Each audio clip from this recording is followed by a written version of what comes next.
자, 오늘은 여러분들과 함께 바른 생활이라는 말씀, 바른 생각이라는 말씀을 가지고 함께 은혜를 나누도록 하겠습니다. 사실 그렇습니다. 생각만 잘해도 인생은 달라지는 거예요. 생각만 잘해도 인생이 달라지고, 생각은 행동을 지배하게 되어 있습니다. 사람이 생각하는 것에 따라서 항상 행동하기 때문에 행동보다 늘 앞서는 것이 생각입니다. 그러니까 사람이 어떤 생각을 하느냐 하는 것이 그 사람됨을 보여주는 거거든요. 성경 말씀 잠언 23장 7절에 말씀하기를 대저 그 마음의 생각이 어떠하면 그 위인도 그러하다. 그러니까 그 사람의 생각에 따라서 그 사람됨을 보여준다, 이렇게 말씀하고 있어요. 그러니까 사람이 생각을 바르게 해야 됩니다. 여러분, 내가 누구에 대해서 미워하는 생각을 하게 되면 내 행동은 그 사람을 미워하게 돼 있어요.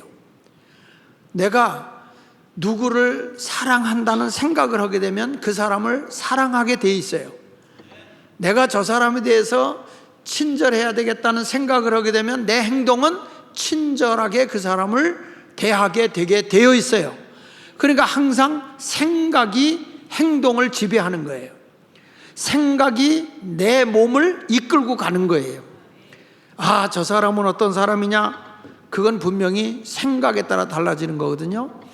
그래서 우리가 그 인성교육할 때 늘 같이 하는 게 뭐냐면, 생각이 행동이 되고, 행동이 습관이 되고, 습관이 운명을 결정한다. 그걸 우리가 계속 얘기하잖아요. 그렇습니다. 여러분, 생각은 행동을 가져오고, 행동을 반복하다 보면 그게 습관이 되는 것이고, 그 습관적인 행동으로 하다 보면 내 성품도 거기에 따라가서 그 사람의 운명이 결정되게 돼 있어요. 내가 나쁜 행동하게 되면 어떻게 되겠습니까? 우리 아이들이 어저께 서울 연예 축구대회를 했대요. 근데 우리 교회 중고등학생들이 나갔는데, 다른 교회의 그 장로님들이 굉장히 우리 교회 이 학생들을 칭찬하더라는 거예요. 저런 인성을 가진 애들을 처음 봤다. 축구 시합하다 넘어지면 다 가서 일으켜주고 세워주고 이렇게 하더라는 거예요. 처음 봤다, 이런 얘기예요. 우리 교회가 인성교육한 지 3년 됐잖아요. 그 아이들이 벌써 행동이 다른 거예요. 막판에 가서는 하는데 저 금난교회하고 우리하고 결승전이 붙었어요. 결승전이 붙는데 걔들은 막 입에서 육두문자가 나오고 손오공이 날아다니면서 이팔개 저팔개 쌍팔개 개팔개 막 이런 게 날아다니니까 우리 교회 그 디렉터 되시는 권사님이, 얘들아 저도 괜찮다, 싸우지 마라, 거칠어지지 마라, 계속 그래가지고 양보해서 2등 했대요. 양보해서 2등 했어. 준우승 해가지고 왔어요. 네, 이런 걸 보면 우리가 이게 스며드는 거예요. 아이들의 인성교육이 벌써 교육을 통해서 행동하는 자체가 달라져요. 우리 예수마을교회가 다른 교회하고 다른 게 뭡니까? 우리 교회는 인성이라고 하지만 사실 성경적으로 얘기하면 sanctification, 성화예요. 성화. 예수님을 닮아가는 거룩한 품성, 거룩한 성품을 닮아간다, 이런 거거든요. 근데 오늘의 그 성품 가운데 우리에게 중요한 게 뭐냐면 생각이에요. 생각인데 바른 생각을 해야 될 줄로 압니다. 로마의 황제 마르크스 아울렐리우스라고 하는 사람이 이런 말을 했어요. 사람의 일생은 자기 생각 그대로 되기 마련이다. 한번 따라해 봅시다. 사람의 일생은 자기 생각 그대로 되기 마련이다. 예, 사람이라는 것이 그대로 되는 거예요. 그대로. 캄보디아에서 이런 일이 일어났어요.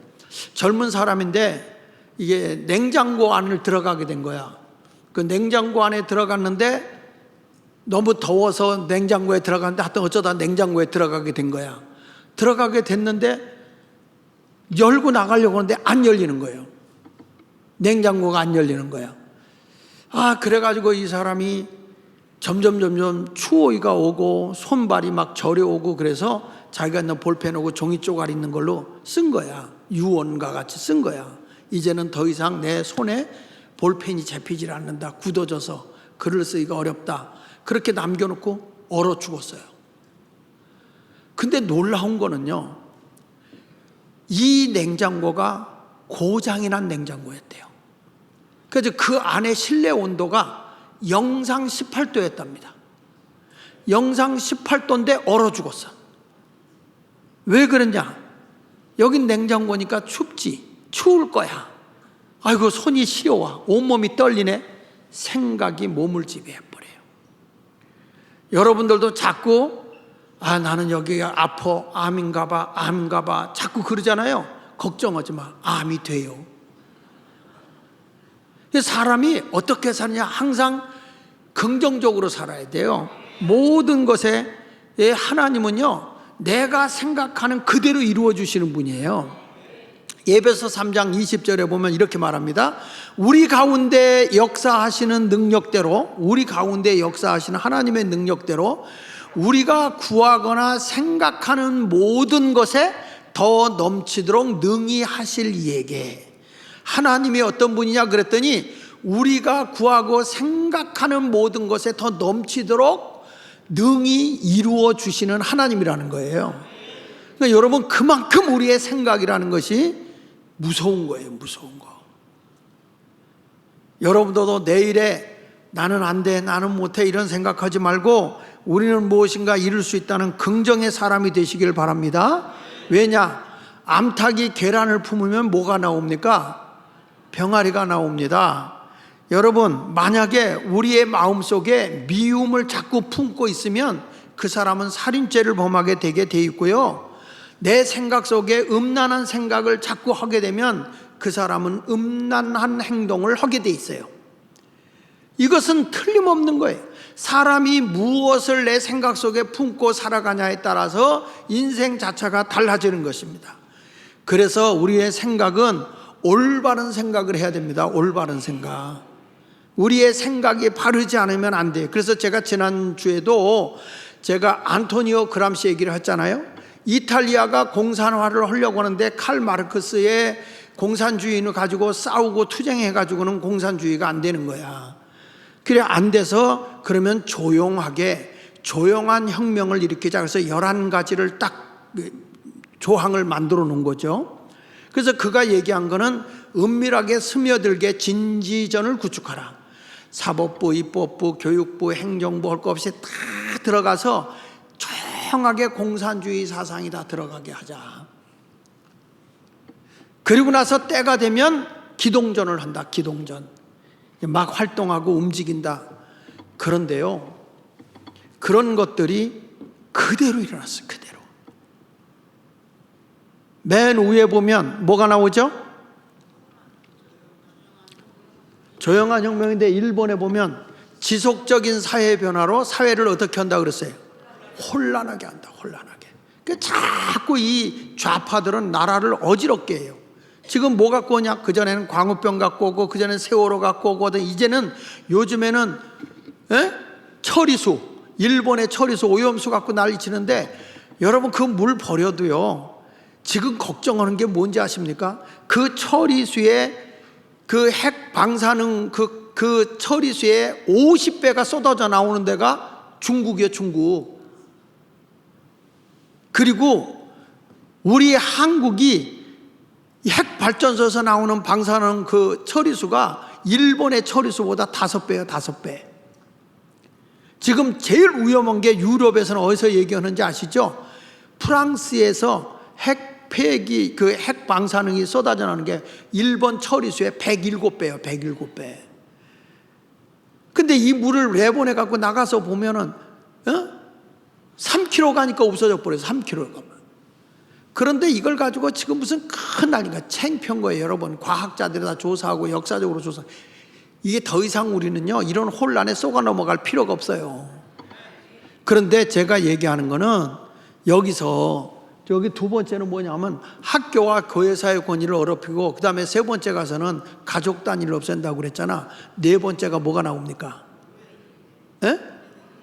어린애들에게 성교육과 동성애를 가르치라는데, 제가 이거 자료를 지금 하나하나 다 지금 다시 만들고 있는데, 제가 이 자료를 찾다가 기절 초풍했어요. 한국에 여성가족부 국가에서 만든 2020년도에 만든 학생들을 교육시키는 성교육 교재하고 그 다음에 동성애에 대한 교과서를 만들어 놨는데, 이거는요 완전히 포르노 책이야. 포르노. 완전히 이게 뭐냐면 아이들 성에 대해서 옳고 그름을 분별도 못하는 아이들에게 어떻게 이 성관계를 하느냐 그런 것까지 가르치면서 적나라하게 그림을 다 그려놓고 삽입하는 방법까지 가르치면서 행동을 움직여서 이걸 왜 하는지 아냐? 즐겁기 때문에 한다. 이걸 아이들한테 다 가르치고 케이크를 앞에다 놓고 너희들 이 케이크 먹고 싶고 맛있어 보이잖아? 그와 마찬가지로 내가 좋아하는 남자, 좋아하는 여자면 그들과 같이 잘 수도 있는 거고, 동성애를 노골적으로 가르쳐 놓은 게 그게 우리나라의 교과서예요. 그러니까 요즘에 초등학교 애들의 교과서를 집으로 못 갖고 가게 하잖아요. 학교에다 그냥 보관해 놓게 하잖아요. 왜 그럴까요? 학부형들이 난리가 나니까 이러는 거예요. 지금 여러분, 이게 여기에 나타나 있는 이 현실이 대한민국에 그대로 이루어지고 있는 거예요. 그러니까 소름이 끼치는 거예요. 이제 대한민국에 유일하게 살 수 있는 길은 교회가 희망이에요. 교회가 절대 정치인들에게 희망이 있는 게 아닙니다. 지금 가족에 애들 안 낳죠. 그런데 강아지는 끌고 다니죠. 안고 다니죠. 대한민국에서 강아지가 개를 키우는 게 몇 마리냐? 약 1700만 마리래요. 자식은 안 낳아도 강아지를 애라고 그래갖고 우리 둘째 딸이야, 뭐 셋째 딸이야 이러고 다닌다니까.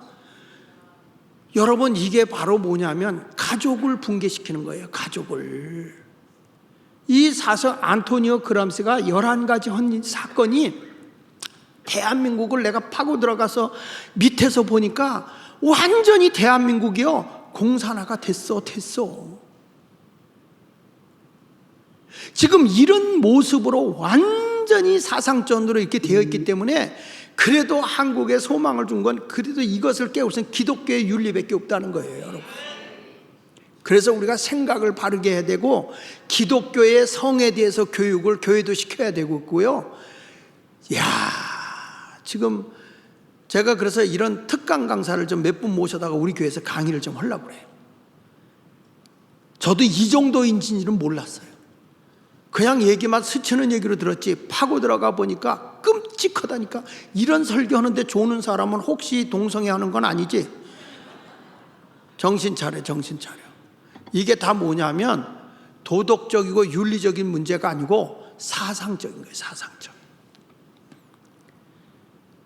이것을 보면서 여러분, 우리 모두가 하나님의 말씀으로 다시금 변화되고 바른 생각을 할 수 있는 성도가 되시기를 바랍니다. 자, 그러면 바른 생각이 뭐냐? 첫째, 여기 보니까 영적 예배는 바른 생각으로부터 드려져야 된다. 오늘 본문에서 보면 이제 바른 예배를 드리기 위해서 우리가 바른 생각을 하면 영적 예배가 드려진다는 거예요. 여기 봅시다. 로마서 12장 1절에 나와 있는데, 로마서 1장부터 11장까지는 인간이 죄인이라는 것을 알려주고 그 죄인을 어떻게 구원받는 거냐, 그래서 개인 구원과 그 다음에 사회 구원까지 말씀해 주고 있는 게 로마서 1장부터 11장까지예요.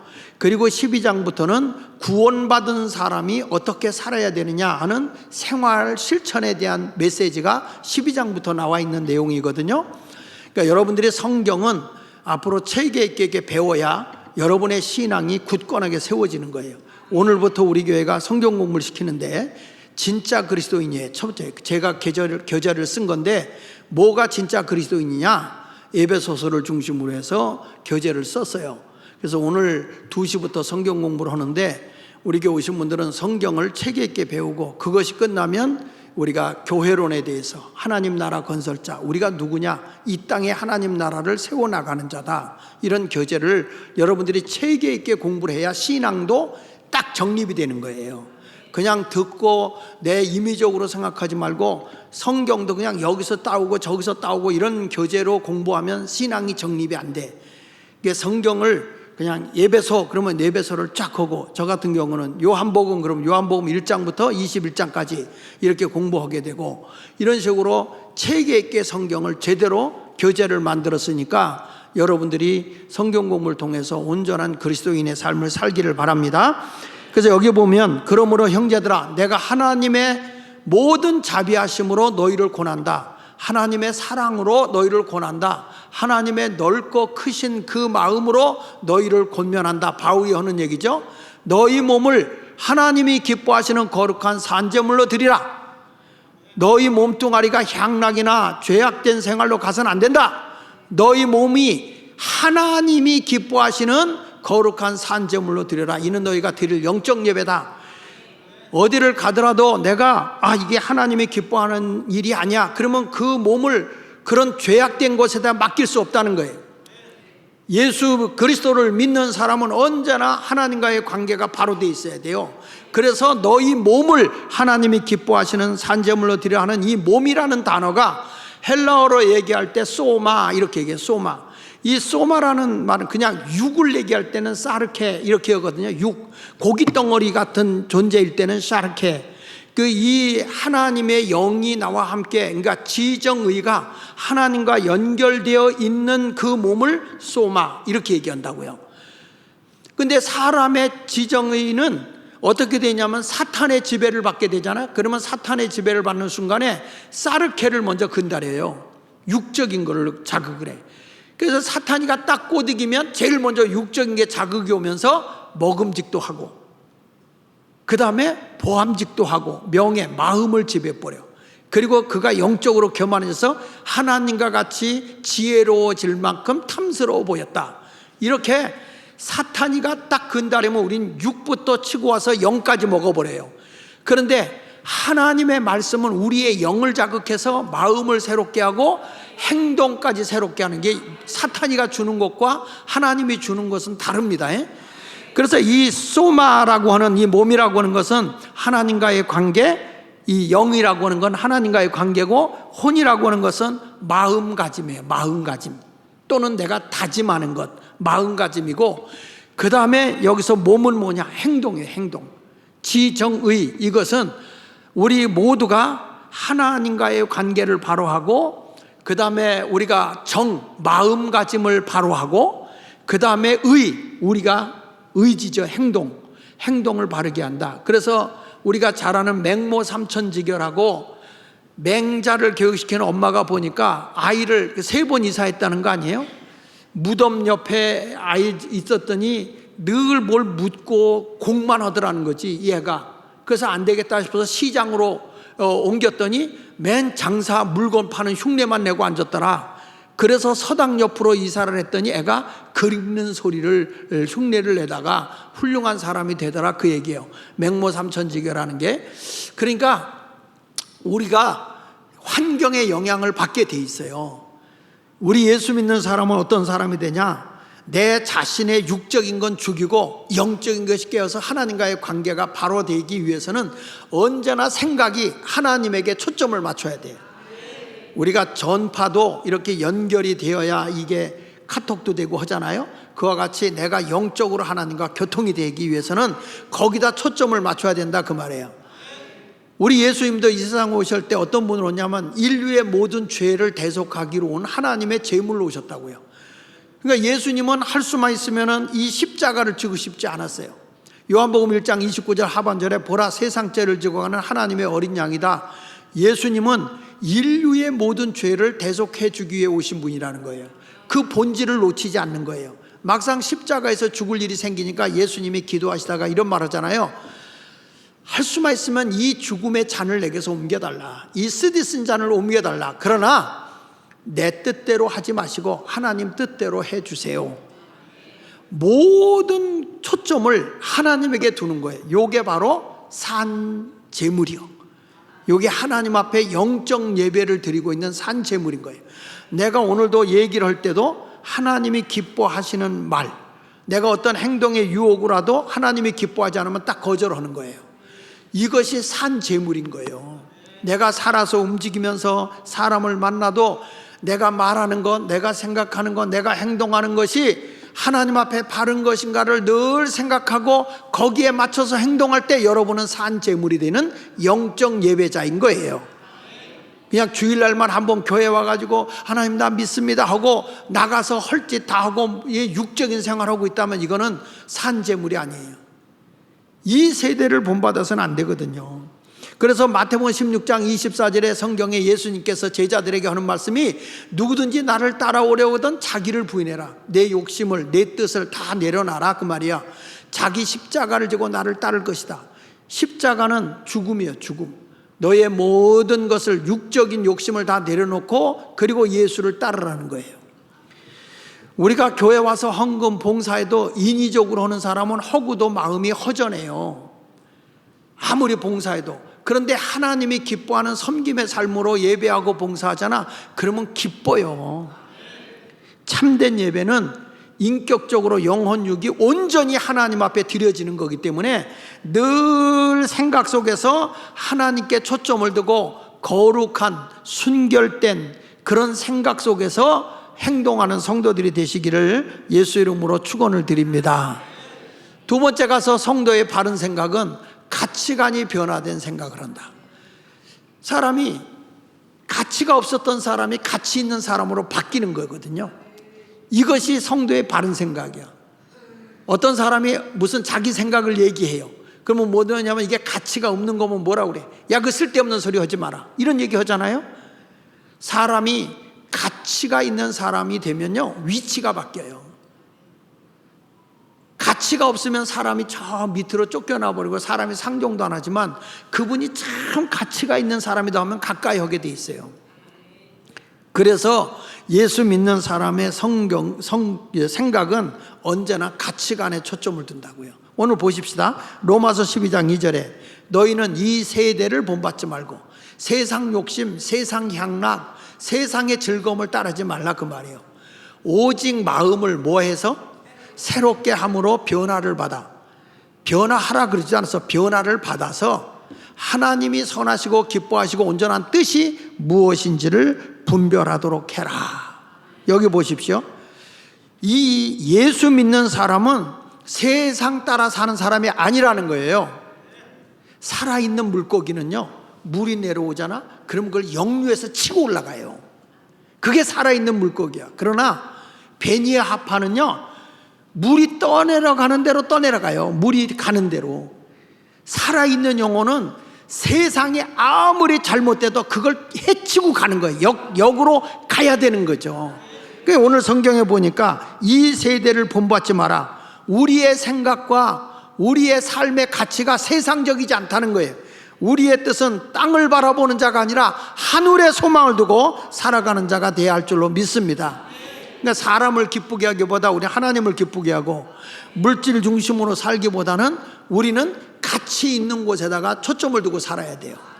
사람이 저 사람 정말 달라졌어. 가치관이 달라요. 가치관이.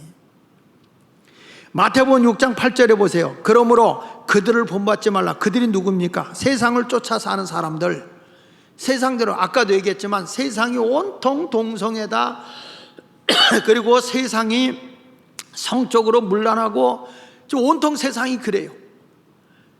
그래가지고 지금 나라가 이게 나라가 아니야. 뭐가 참이고 뭐가 거짓인지도 몰라요. 입법부도 재판하는 데도 가면 내 편은 무죄고 내 편이 아닌 사람은 똑같은 죄를 범해도 형벌이 더 깁니다. 그러니까 이 안토니오 그람시가 주장한 게 뭐죠? 이 나라의 모든 법을 신뢰하지 못하게 만들라는 거예요. 근데 그대로 지금 대한민국이 됐어요. 언론을 조종하고 언론을 신뢰하지 못하게 하라. 그러니까 이 나라의 KBS, MBC, YTN, JTBC 여러분 그 믿어지던가요? 나는 하나도 안 믿어져. 여러분 참 재밌는 건 나 같은 사람은 뉴스에 이름번 나왔어. 이름번 70번이 나왔어.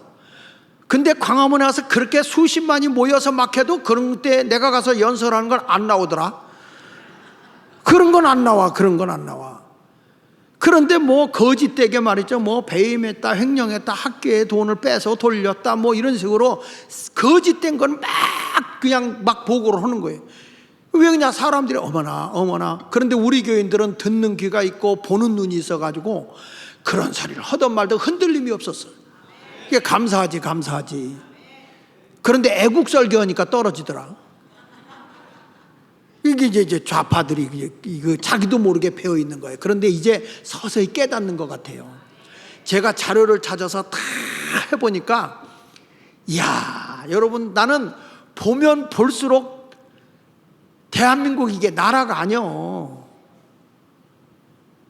이제 교회가 바르게 서면 돼, 교회가. 오늘도 여러분 이 세상을 본받지 말고 성경이 이렇게 구하기 전에 너에게 있어야 할 것을 하나님 너희 아버지가 다 아신다고 그랬으니까 어디에다 초점을 두고 사느냐? 하나님께 초점 맞추고 살면 돼요. 세상 것 쫓아서 욕심 부리고 살지 말라 이 말이야. 하나님의 뜻대로. 어떤 분이 날더러 그러더라. 그런 얘기 하다고. 목사님이 되게 부자라고. 난 부자지. 아버지가 부자니까. 무엇이 있어야 할 줄을 아신다 그랬잖아요. 아니 진짜 내가 부자야. 왜 부자냐? 돈이 있어서 부자는 아니고, 지금까지 43년 우리 교회 목회하는 동안에 돈 가지고 온 거 하나도 없어요. 다 은행에서 빚의 사자로 살았을 뿐이야. 늘 빚 가운데 살았어요. 빚 가운데 살아도 안 한 거 없잖아. 다 했잖아요. 누가 나한테 20조를 빌려주면 내가 빌려서 쓸 것 같아. 무이자로. 왠지 쓰다 보면 예수님 오실 거 아니야. 하여간 우리가 보면 할 일이 너무 많은데, 하나님 아버지가 부자인데 뭘 그런 걸 가지고 뭐 어떡하냐 안절 걱정한다고 나지는 거 없어요. 사람이요 있다 하고 사세요. 남의 돈 빌릴래도 여유 있게 말하는 사람한테 빌려주지. 죽을 맛이야. 돈 없어가지고 죽겠네. 돈 좀 빌려줄래? 뛸라고 빌려주냐? 에? 사람이라는 게 여유 있게 말을 해야지. 여유 있게. 자, 여러분 여기 보면 빌립보서 3장 8절에 바울은 이런 얘기해요. 세상의 것은 자기는 배설물같이 버린다는 거야. 여기 보세요. 모든 것을 해로 여기면 내 주 그리스도 예수를 아는 지식이 가장 고생하다는 거예요. 예수 믿는 게 가장 고상하다는 거야.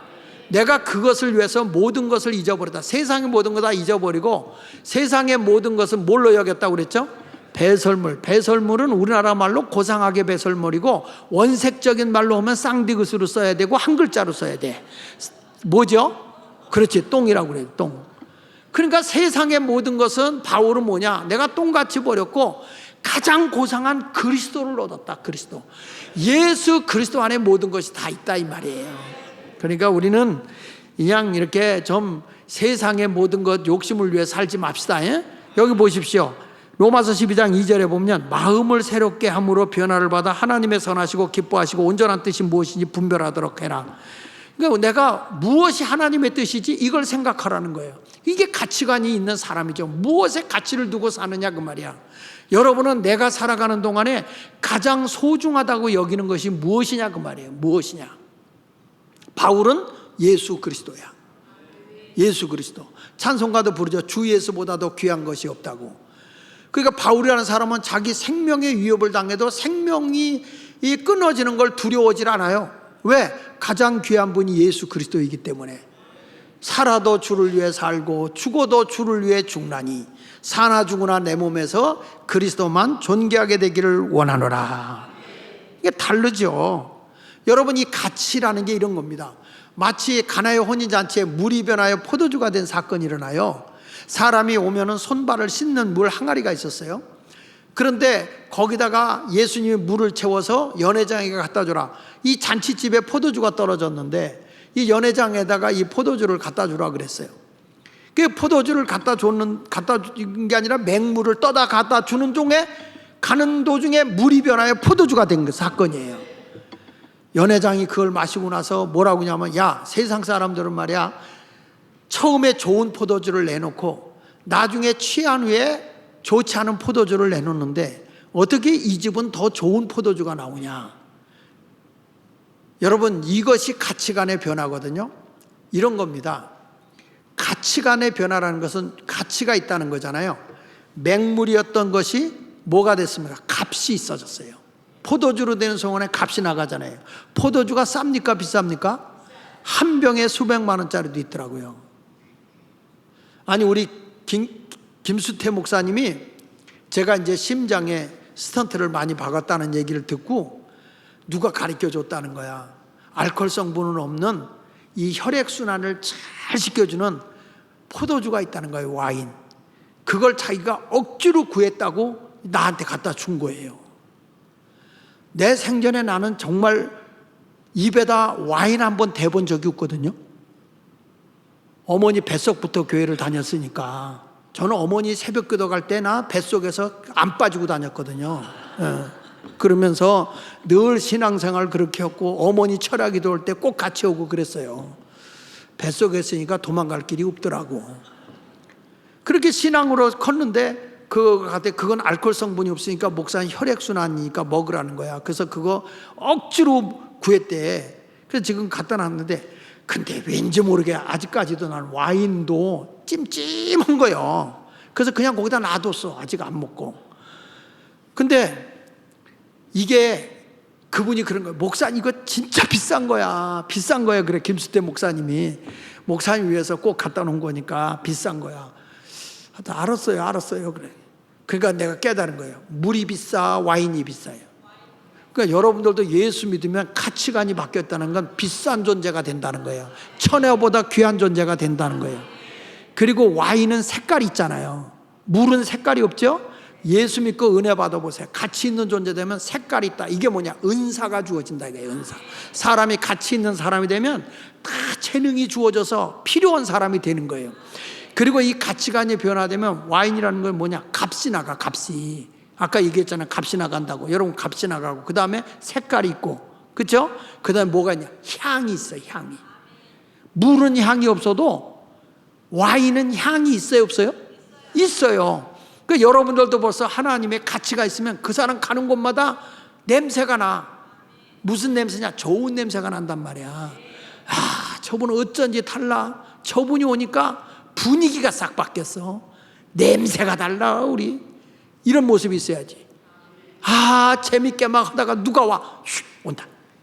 이거는 잘못된 거야. 그거는 안 돼요. 그건 시궁창물이야. 그건 시궁창물. 우리는 어느 곳에 가더라도 사람 막 반겨주는 거야. 막 가치가 나가니까 아이고 집사님 기다렸어 어서 와요. 이렇게 여러분이 가치관을 소유한 아름다운 성도들이 되었으면 좋겠어요. 그리고 와인은 뭐가 있냐? 맛이 있다고요. 물이 변화해 포도주가 됐다는 것은 물 맛보다는 와인은 색깔이 맛이 있잖아요. 그렇죠? 없어? 있잖아요. 맛이 있잖아. 그러니까 사람이 어디 가도 맛을 내는 사람이 있다니까요. 그분이 없어서는 안 되는 이런 존재가 되는 거예요.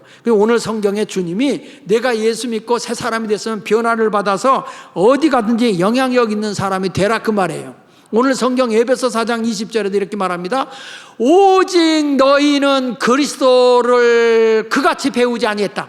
여러분 그러니까 성경은 배워야 되는 거야. 예배당만 왔다 갔다 하지 말고 성경 공부해야 돼요.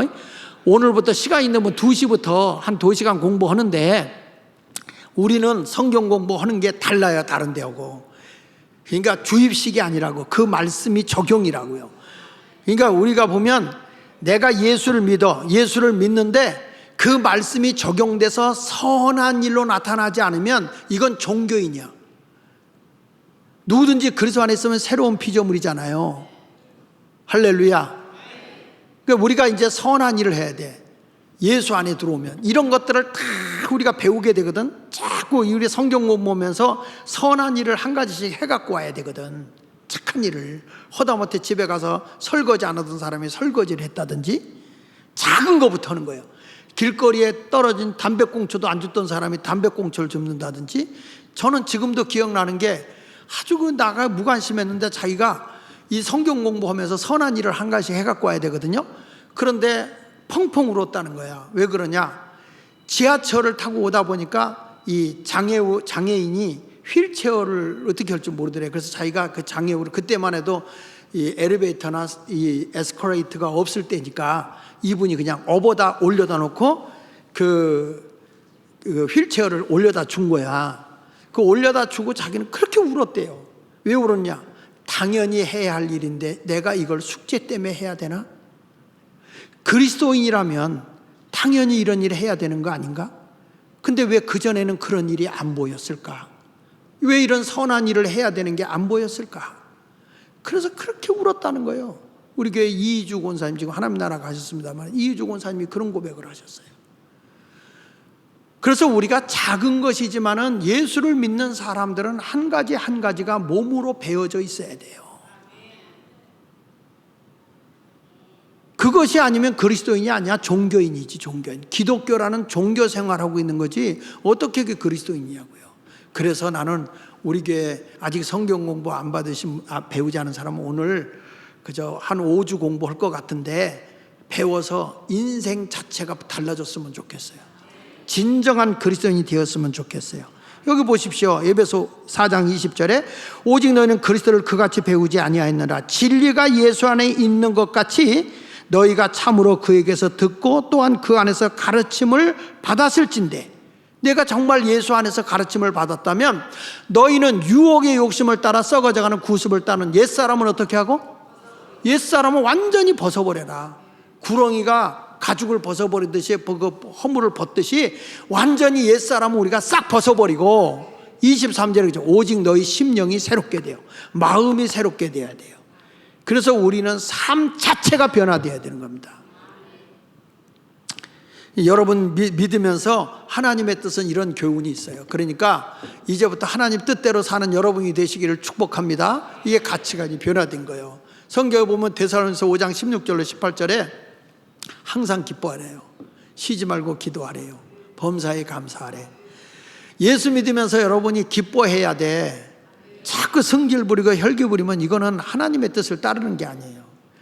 뭐 기뻐하는 게 얼마나 좋아요. 입만 귀 있는 대로 땡기면 웃는 건데 기쁘게 사세요. 아이고 집사님 하하 이렇게 하고, 그 다음에 쉬지 말고 기도하라는 것은 대화야. 대화. 주님과 끊임없이 대화해라. 그냥 대화하는 거예요. 혼자 있을 때도 주님 내가 하고 싶은 얘기 하는 거예요. 주님과 대화하는 거예요. 기도라는 게 꼭 교회만 와가지고 찌 하고 소리 지르는 것만 기도하는 게 아니고, 그냥 잠자리 들기 전에 주님 내가 오늘 하루 일했네요. 그리고 같이 대화를 해. 가족과 대화하듯이. 길거리 가다가도 대화를 하세요. 주님 내가 지금 어디 가는데 오늘 사람도 잘 만나고 실수함이 없도록 좀 해주세요. 오늘 이런 일을 하려고 하는데 나에게 부족한 지혜가 있으면 지혜를 좀 주시고 이렇게 하세요. 그런데 만약에 지하철 탔을 때 사람이 많잖아. 그런 데 가서 그렇게 혼자 중얼중얼하면 이렇게 됐다고 그래. 이렇게. 그때는 속으로 주님과 대화를 하는 거야. 영으로 대화하는 거야. 괜히 거기 타가지고 그래가지고 이따금씩 그런 주책 바가지들이 있다니까. 주책 바가지. 끊임없이 기도하라는 거예요. 지금도 제가 기억나는 게 우리나라의 박장훈 목사님이라고 인천의 마가다락방 그 박보영 목사님 아버지, 유명한 목사님 있잖아요. 그 아버지야. 이 박장훈 목사님이 처음 목회를 나가서 이제 그 청주에서 버스를 타고 가면서 다 가는데 앞에 앉은 애기 엄마가 버스에 딱 앉더니 갑자기 그때는 다 포대기로 이렇게 할 때니까 애기를 휙 돌리더니 소뚜껑을 열어서 그대로 물려서 먹이더래요. 그러면서 혼자 그러고 뭐라고 이제 기도를 하는 거야. 그러니까 목사님이 뒤에 탔다가 저 주책바가지 저래서 덕스럽지 않아가지고 말이야 교회가 안 되는 거라고. 그러더니 얼마 전 가다니 이분이 갑자기 운전기사한테 운전기사님 더 이상 가지 말고 차 좀 여기 계세요. 사고 난대요. 가지 말래요. 그랬더니 무슨 소리, 여기 차 쓸 데가 아니에요. 그랬더니 이분이 그럼 나라도 내려주세요. 그런 거야. 그러니까 박장훈 목사님이 그 주책바가지 좀 내려줘 시끄러 죽겠네. 그래서 가지고 내려줬어. 내려주고 30m 가다가 버스가 굴러버렸어요. 앞바퀴가 빠져가지고 굴러버렸어요. 가지고 한참 있다가 보는데 뭐가 이용 소리가 나더래. 보니까 목사님도 버스에 깔려가지고 다리가 부러져가지고 버스에서 다리에 깔려 있더라는 거야. 그래가지고 이분이 내가 목사라고 그랬더니 이제 그 미군들이 이제 후송해가지고 다리를 걸어서 쇠붙이르게 해가지고 이제 다리를 이렇게 매달아 놓은 거예요. 거기서 그랬다는 거예요. 하나님, 목사한테는 안 알려주고 어떻게 저 주책바가지한테는 알려줄 수가 있습니까? 그리고 했는데 그때 그러면서 깜빡 잠이 드는데 주의 음성이 들리더래. 너는 나하고 대화한 적 있냐? 너는 나하고 대화한 적 있어? 내가 알려주고 싶어도 너 말도 한마디도 안 하고 그랬잖아. 그 여인은 네가 보기에 손가락질하고 주책바가이지만 나하고 대화하고 있었어. 그래서 내가 알려줬어.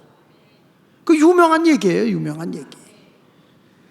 이분이요 원래 당구 박사 목사요. 예배만 끝나면 가서 당구 쳤다는 거예요. 그래가지고 김 장로 머리통 맞고 박 장로 머리통 맞고 이 장로 머리통 맞으면 200담아 뭐 이런 식으로. 그러니 교회가 되겠어? 그러다가 이분이 장로님들이 용돈을 주면서 목사님 기도 좀 하고 오시죠 그러더래. 그러니까 은혜가 안 된다 이거지. 그래서 기도원에 가서 기도하다가 성령 받고 말이야. 이분이 완전히 한국 교회를 뒤집어 놓은 분이야 이분이. 여러분 이렇게 하나님과 교제가 이루어지고 그 다음에 범사에 뭐하고? 감사하고 대화하고 범사에 모든 일에 감사하고 살아야 돼. 그러면 그리스도 예수 너희의 일을 향하신 하나님의 뜻이라는 거야. 이게 하나님의 뜻이야. 여러분은 감사 많이 하고 사세요. 에? 그 집에서 전화 받을 때도 좀 칙칙하게 받지 말고 항상 기뻐하는 목소리조차도 기뻐해야 돼. 그래서 여러분 전화 받을 때 소름으로 받으라고 그냥 소름으로 여보세요 이게 나왔어. 아니면 여보세요 아 집사님 이게 나. 1번 여보세요 아 집사님이세요? 웬일이세요? 이게 좋아요? 전화가 와서 집사님 웬일이야? 별일 없지? 무슨 일이에요? 이렇게 물어보면 2번이나 1번이나. 근데 여러분은 왜 이렇게 칙칙하게 하냐고. 그래서 항상 말을 할 땐 소름으로 하는 거예요. 안녕하세요 이렇게 하는 게 낫지 안녕하십니까. 어느 날 나도 전화하다가 여보세요 그러면 목사님 어디 아프세요? 꼭 이렇게 물어. 딱 그러다 집사님 아 집사님 아 목사님 오늘 굉장히 목소리가 밝아 보여요 이렇게 얘기하거든요. 참 희한해요. 소름으로 얘기하면 얼굴에 웃음이 띄어요. 신통망통 꼬부랑통하거든. 근데 소름보다 더 넘으면 짜증나. 이건 막 그냥 거칠게 말하는 것 같고 해서. 그러니까 여러분들도 오늘부터 기쁜 말을 하고 기도하고 늘 감사하고 사세요. 감사합니다 이렇게 해서 고맙습니다 감사합니다 이런 생각을 하고 살라는 거죠. 이게 뭐냐 가치관이 다른 사람이에요. 이것이 그리스도 예수 안에서 너희를 향하신 하나님의 뜻이다 이렇게 말씀하고 있는 것입니다. 그리고 여러분들의 영적인 주제 파악을 똑바로 하는 생각을 하십시오. 주제 파악을 바로 해야 돼. 여기 보십시오. 로마서 12장 3절에 내게 주신 은혜로 말미암아 하나님 주신 은혜로 말미암아 각 사람에게 말하는데 모든 사람에게 말한다. 마땅히 생각할 그 생각 이상을 품지 마라. 당연히 할 생각 이상 품지 말고 오직 하나님께서 각 사람에게 나눠준 믿음의 분량대로 지혜롭게 생각하라. 마땅히 생각할 그 이상을 생각을 품지 말라는 것은 주제 파악해라. 월권하지 마라 그 말이에요. 분수에 넘지 말라 이런 얘기를 하는 거예요. 하나님이 각 사람에게 나눠주신 다 분량이 있다. 그 분량대로 살면 되는데 그 사람을 험담하지 말라는 거예요. 내 생각 내 의견으로 말하지 말고 주님이 주신 은혜로 살아가야 할 줄로 믿습니다. 그러니까 우리가 신앙생활 하면서도 항상 성도는 긍정적으로 소망적으로 생활해야 되고 내가 분수에 넘게 행동하지 말고 내 주제를 똑바로 파악하라는 거예요. 내가 지난번에 설교할 때 경계선에 대한 얘기를 한 적이 있어요. 넘지 않아야 할 선이 있는 거다. 아무리 가까운 친구라도 친구 사이에 보이지 않는 경계선이 있어요. 그거 넘어서는 순간에 친구의 관계가 깨지는 거예요. 부부관계가 아무리 무천이고 가깝다 할지라도 그 경계선을 지켜놔야지 그거 넘어서는 순간에 문제가 되는 거예요. 하나님과의 관계도 똑같아. 월권해서는 안 되는 거예요. 겸손하게 경계선을 쫙 지키고 가야 할 줄로 믿습니다. 여러분 생각을 잘 해야 돼요. 우리나라도 그 이승만 대통령 때에 생각해 보십시오. 이 나라에 일본으로부터 해방받고 난 뒤에 이 나라가 엉망이 된 거야. 그때 뭐냐면 이 민노당 애들이 공산주의를 제창하고 있었거든요. 그런데 이 이승만이라는 분은 미국에서 공부한 사람이잖아요. 미국에서 공부한 사람과 이 사람은 자유민주주의를 분명히 알고 있고 자유시장 경제를 알고 있어요. 그런데 이런 것을 알고 있었는데 그냥 이 좌파들이 와가지고 자꾸 잘못된 경제적 무지에 의해서 이들이 얘기하고 있는 것을 보면 이렇게 얘기를 합니다. 여기 보면 자 한번 넘겨보세요. 하나 더 넘겨보시면 여기 보면 이렇게 말해요. 이들이 이제는 이 공산주의 사상에서 지금 얘기하는 건데, 좌파들이 주장하는 건 경제적 무지에 의해서 공짜로 부자가 될 것이라는 그런 망상에 젖어 있는 거예요. 국가가 다 부자 만들어 줄 거다. 나의 모든 문제를 국가가 해결해 줄 거다. 그러니까 지금 공산주의, 지금 여러분 북한은 먹을 게 없어서 굶어 죽어가는 사람이 너무 많은 거예요. 그래서 지금 폭동이 일어나니까 폭동 진압대가 생겼더라고, 북한은. 근데 우리는 너무 먹을 게 많아가지고 다이어트 하느라고 고통스러워. 내가 요즘에 집사님 밥 먹으러 갑시다. 목사님 미안해요, 다이어트 중이에요, 이러더라고. 그런데 집구석에 냉장고 열어보면 먹을 게 천지야, 천지. 근데 북한은 먹을 게 없죠. 그리고 뭐 다중의 힘을 정의라고 해. 다중의 힘. 많은 사람이 모여서 외치면 정의다. 그래가지고 세월호, 광우병 막 이런 거 가지고 외쳤던 게 그 당시에도 막 나와서 그랬잖아요. 근데 지금은 쟤네들이 막 외치고, 지금도 세월호 처리수 가지고 말이야 또 나오기 시작했어요. 거짓된 거 가지고 나오고. 그래도 지금 걱정 없는 게 광화문에 엄청난 세력이 있어. 생명을 건 사람들이 그렇게 많아요. 그 옛날하고 달라. 왜? 다중이 정이라며 이쪽이 더 사람이 많으니까. 그러니까 저들이 맥을 못 추죠. 무장해제를 평화라고 생각하는 굴종, 이게 이제 저들이 주장한 거예요. 이래서 이승만 대통령이 이래 갖고는 안 된다. 대한민국이란 나라를 바로 세워야 된다. 그래서 이분이 주장한 게 뭐예요? 대한민국은 기독교의 정신 위에 나라를 세워야 된다.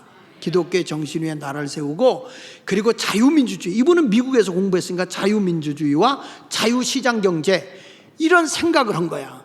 여러분, 지도자 한 사람의 바른 생각이 대한민국을 세운 거예요.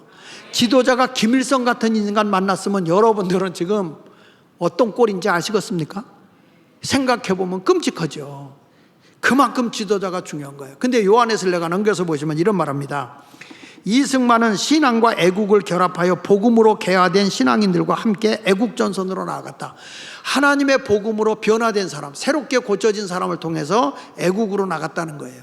이걸 누구한테 배웠냐? 성경과 이 영국 사회를 변화시켰던 요한에슬레의 책을 접하면서 이가 뭐냐면, 우리나라 신분제도를 개혁해야 되겠다. 이 나라의 농지개혁은 성경에 보면 희년의 사상이 있거든요. 그래서 농사를 짓는 사람에게 농지를 돌려줘야 되겠다. 그 다음에 그분이 뭐에 대해서 얘기했냐면, 이제 이 나라의 그 교육개혁을 해야 되고 여성 해방운동을 해야 되겠다.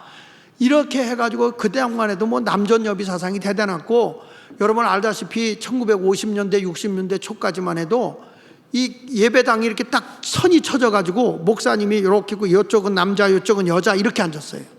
어딜 남녀 7세 무슨 석? 부동석이라는 말을 했지만 어딜 그렇게 같이 앉을 수가 있느냐, 이런 얘기를 하지 않았습니까? 그래서 이 웨슬리는 영국 사회를 변화시키고 노예 해방을 하고 인권을 개혁했던 사람이고, 공산주의 혁명을 일으키려고 했던 것을 다 이 기독교의 정신으로 바꾸는 것을 깨닫고, 이승만 대통령이 한성 감옥에서 나도 웨슬리와 같이 대한민국을 정말 살기 좋은 나라, 자유민주주의 국가, 하나님 중심의 나라를 세워야 되겠다, 이렇게 생각을 하죠. 그래가지고 넘겨서 보시면, 금일에 조선 기독교인은 국가의 흥망, 종교의 성세를 확고히 인식하여 종파 교리 교회에서 단연 초월하여 대경 단결로서 일대 구국운동에 참가할 것이다. 기독교인을 중심으로 결합한 민족 신생운동, 대한민국을 새롭게 태어나게 해야 된다. 이 백성을 새롭게 태어나게 하는 것이 뭐냐? 기독교 자신과 조국 조선을 멸망의 위기에서 구출할 유일한 방법이 기독교인을 중심으로 기독교 정신으로 바꿔야 된다. 다음에 넘겨서 보십시오. 이게 참 같이 읽어볼게요. 시작. 마음이 잘못된 백성이 지금까지 조선의 왕의 그 중국의 그 청나라의 영향을 받고 있는 이런 사람들이 나라를 세워본들, 나라의 지도자가 되본들, 지금도 여러분 교회 폐쇄법을 통과시키고 동성애법을 통과시키려고 하는 저런 사람들이 내년 4월 10일에 국회의원 되면 되겠어 안 되겠어? 다 바꿔쳐야지. 다 바꿔쳐야 돼. 내년에는 다 바꿔쳐야 돼. 명단 다 공개하고 이번은 안 된다, 다 바꿔쳐야 돼. 교육을 받은들 잘못된 세상을 만든다는 거예요. 그래서 그렇다면 무엇으로 마음을 바로잡을 것이냐? 뭐라고 그랬어요? 결론은 기독교의 복음이다. 개방, 신학문, 외교, 주권, 도덕, 자유도 중요하지만 기독교가 기초가 되지 않으면 허사다, 이렇게 말한 거예요. 그래서 넘겨서 뭐 기독교 입국론, 기독교로 나라를 세우자, 이게 이승만이야. 그러니까 여러분, 이분이 뭐라고 하냐면 1945년 11월 28일 날 정동교회, 정동제일교 알죠? 이 모든 역사는 중구에서 일어났어. 구청장님, 중구에서 일어났다니까. 모든 역사는, 대한민국은 중구에서 일어난 거야.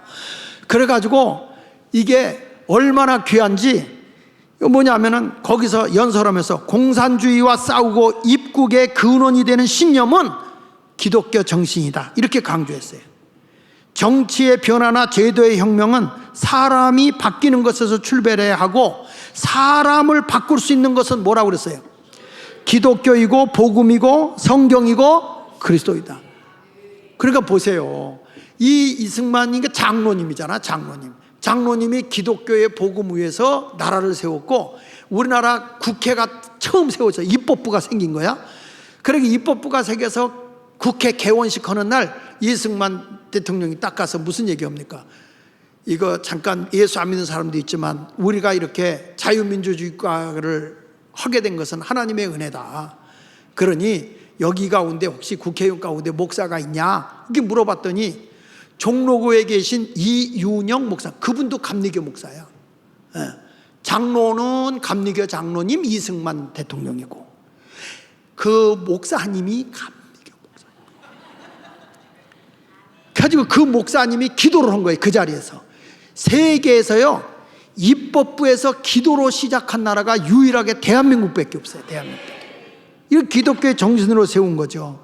그리고 이때에 사람들을 복음으로 새롭게 하기 위해서 세운 게 뭐냐면 1951년 2월 7일 날 군목제도, 젊은이들이 군대 가면 복음으로 저들을 바꿔야 된다. 왜 그러냐면 당시에 민노당원들이 군대까지 다 가입한 거예요. 그러니까 군대도 빨갱이들이 다 득실된 거예요. 그래서 이승만 대통령이 누굴 찾아오냐면 한경직 목사, 영락교회, 이 중구요, 거기도. 한경직 목사님을 찾아가서 여기 청년들을 군대에 입대를 시켜달라. 가지고 많은 젊은이들을 군대에 입대시켜줘. 왜냐하면 기독교인들이어야 공사라가 안 된다 이거예요. 그러니까 군대라든지 모든 체제 역사적으로 보면요, 이렇게 지도자 한 사람의 바른 정신이 대한민국을 바로 세우는 거예요. 그 다음에 뭘 했냐면 그러니까 기독교 정신으로 나라를 세웠다는 거, 자유시장경제. 그러니까 이제부터 뭘 했냐면 토지개혁을 하는데 양반과 노비 신분제를 철폐했어요. 그래서 여러분, 양반과 천민이 없어진 거 감사해야 됩니다. 우리나라 대한민국은 양반 천민이 없어졌고 반봉건적 토지, 그러니까 그러니까 15%만 땅을 가지고 나머지는 다 소작인이 돼가지고 쌀 조금씩 주고 말이야 굶주리며 허덕이고 사는 거예요. 근데 이승만 대통령이 이 농지개혁을 했는데 세계에서요, 농지개혁에 나서갖고 성공한 나라는 대한민국밖에 없어요. 농지개혁했다가 다 실패했어. 브라질도 실패하고 다 실패했어요. 근데 대한민국은 성공했어요. 그래가지고 우리나라는 농부가, 농사 짓는 사람만이 농지를 소유할 수 있다. 농민 토지 소유제, 이걸 뭐냐 경자유전이라고 그러죠. 이거를 법을 만든 사람이 이승만. 지금도 여러분 합법적으로는 농사 짓는 사람만 농지를 소유하게 돼 있죠. 대한민국 몰라도 아는 척 하세요. 이게 이승만 대통령이 만든 법이에요, 이게. 근데 지금 보십시오. 우리나라가 이 결과로 세계 경제 10대 대국이 된 거예요. 아멘 아는 사람 북한 가려고 작정을 했구나, 이게. 예? 근데 내가 보기에는 우리 대한민국이 경제대국 10대국보다 훨씬 앞서서 내가 보기에 2, 3위는 되는 것 같아. 왜 그러냐? 대한민국처럼 흥청망청 쓰는 데가 없습니다. 그 이유는 대한민국의 지하경제가 잘 발달돼서 그래. 지하경제라는 게 뭐냐면 돈 없어 오는데 할머니 쌈짓돈이 나와. 희한하더라고요. 막 이게 지하경제거든. 없다 하는데 우리는 꼬부쳐 놓은 게 있어요. 옛날부터 하도 뺏긴 게 많아가지고 다 꼬부쳐 놨어. 없어 그래도. 우리 어머니도 돈 없다 그러더니 전대주머니 안에 꼬붙여 놓은 게 돌아가신 후에 용돈 줬더니 다 꼬붙여 놨어. 쓰지 않고.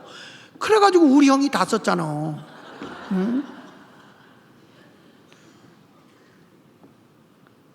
그러니까 여러분, 멕시코라든지 이 브라질이란 이런 나라가 농지개혁 하다 실패했어요. 안 됐어요. 근데 대한민국만 된 거야. 그 다음에 이제 뭐냐, 이승만이 시장제 교육혁명을 했죠. 교육혁명. 배워야 된다. 양반만 배우던 이 나라가 11년 만에 여러분 한글을 가르치기 시작한 거야. 한글로 성경을 번역하는 바람에 한글이 천대받았었거든. 한문만 인정하고요. 그런데 천대받았었는데 한글로 성경을 번역하는 바람에 한국의 글이 거룩한 글, 성글이 된 거예요. 성서가 된 거예요. 성서, 거룩한 글이 된 거예요. 거룩한 책이 되고. 그래서 사람들이 그 한글 공부를 하다 보니까 11년 만에 문맹률이 4%, 88%에서 4%로 떨어진 거예요. 지금 세계에서 가장 문맹률이 낮은 나라가 대한민국입니다. 그 한국 사람이요, 세계에서 제일 똑똑한 것 같아. 아주 얼굴에 써 있잖아. 똑순이, 똑군이 이렇게 딱 써 있잖아요. 아주 똑순이, 아주 똑똑 붙어 있어요. 그리고 이제 한반도에 자유민주주의를 이루어서, 여러분 내가 지난번에 얘기했잖아요. 자유민주주의라는 건 개인의 생명, 개인의 재산, 개인의 자유를 존중히 여기고 인정하는 통치 방법이다. 이해하시죠? 그러니까 이렇게 통치하는 방법을 일러준 거예요. 이것이 바로 우리에게 일깨워준 거죠. 그런데 민주주의 그러면은 다수결에 의해서 결정해놓고 나서 소수가 그걸 안 따라오면 그 사람 반동이야. 그러니까 인민민주주의, 북한도 인민민주주의예요. 근데 뭐냐면 이거는 전체주의, 공산주의예요. 개인이 반대면 그 사람이 반동이요, 죽는 거죠. 근데 우리 자유민주주의는 개인을 존중히 여기는 거예요. 그러니까 전에 문재인이 때는 자유를 빼버리고 민주주의 하니까 삶은 소대가리라는 소리 들어도 학카카 이러잖아. 말 한마디 못 하잖아요. 근데 지금 대통령 딱 들어와서 자유 강조하잖아. 윤석열 대통령은. 이게 엄청난 차이가 나는 거예요. 엄청난 차이. 그러니까 여러분 자유민주주의에 사는 거 감사해야지. 거기 밑에 읽어볼게요. 자유민주주의, 민주주의는 개인의 근본적 자유를 보호하는 것이며 그것이 국가의 의무다. 이러므로 민주국가를 한 번 더에 건국했다. 그러니까 이렇게 이승만 대통령은 항상 뭘 했냐, 자유민주주의 국가를 강조한 거예요. 개인을 존중해 여기는 거죠. 그러면서 한미동맹을 강화시켜야 된다. 왜냐, 이게 전쟁이 계속 러시아나 중국이나 북한이 자꾸 전쟁하려고 하니까 한미동맹을 강화하면서 너희가 휴전선을 지켜라. 유엔군은 일본군이 또 북침할 수 있으니까 일본에 머물러라. 그래가지고 한국을 안전하게 한 거예요. 지금 미군 철수해라, 종전하라 하는데 지금 북한에서 미사일이 확 날라오는데 왜 종전협정을 해야 되고, 예? 미군 물러나야 됩니까? 전쟁의 위기가 있는데, 전쟁의 위기가 없고 우리가 있을 때는 물러나도 되겠지만 전쟁의 위기가 있을 땐 있어야 될 거 아니야, 우리나라가요. 미군이 있는 동안에 우리나라 70년 동안 전쟁 하나 없었잖아요. 그러니까 이런 모든 것이 다 어디서부터 온 거냐? 단 한마디로 얘기하면 지도자 한 사람의 바른 생각. 그렇죠? 박정희 대통령도 항상 그가 얘기할 때마다 하여튼 이 나라를 경제적으로 우리가 세우기 위해서는 나라에 아주 그냥 사람을 찾아내야 되고, 예? 모험적이어야 되고, 그리고 추진력이 있어야 되고 하는데, 야, 정말 대단한 것 같아.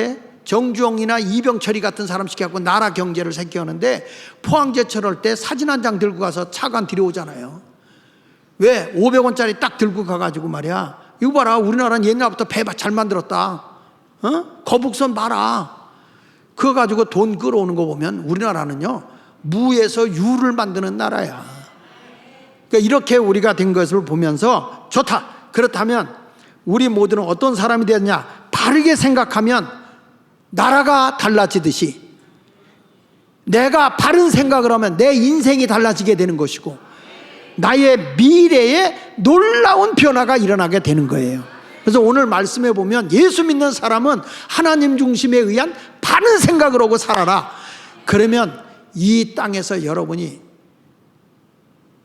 모든 것을 통치할 수 있는, 생육하고 번성하고 다스리고 지배하는 그런 엄청난 능력을 하나님이 허락해 주시는 거예요.